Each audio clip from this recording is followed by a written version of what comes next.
Ayun ay May 5, 2025, Monday. Ito YouTube. Kaya alaw na pasado na hapon. Alaw na hapon. Ayun lang. Pupunta ko sa battery shop kay Edward Supply. Para charge yung battery ni Tonton. Discarga na naman kahapon. Ayun, help me Lord. Take it.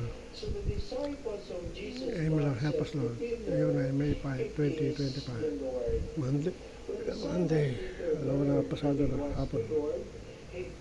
In his garment, for he was lightly clad, and jumped into the sea.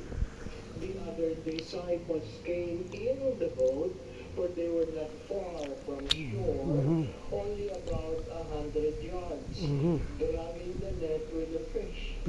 When they climbed out on shore, they saw a charcoal fire with fish on it and bread. Jesus said to them, "Bring some of the fish you just caught."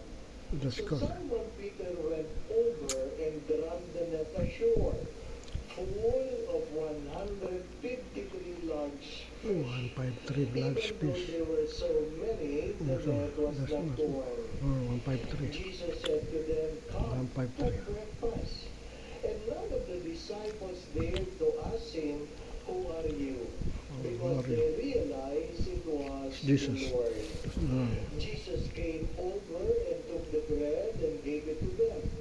And in like manner the fish. This was now the third time Jesus was revealed to his disciples after being raised from the dead. When they had finished breakfast, Jesus said to Simon Peter, "Simon, son of John, do you love me more than this?" Simon Peter answered him, "Yes, Lord, ask that Peter. I love you." Jesus said to him, "Feed my lambs." He then said to Simon Peter a second time, "Simon, son of John, do you love me?" Simon Peter answered him, "Yes, Lord, you know that I love you." Jesus said to him, "Tend my sheep."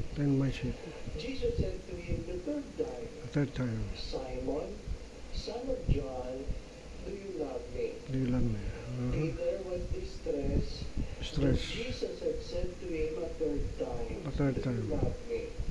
And he said to him, "Lord, you know everything. You know that I love you." Jesus said to him, "Feed my sheep." Amen, amen, I say to you, when you were younger, you used to dress yourself and go where you wanted. But when you grow old, you will stretch out your hands, and someone else will dress you and lead you where you do not want to go.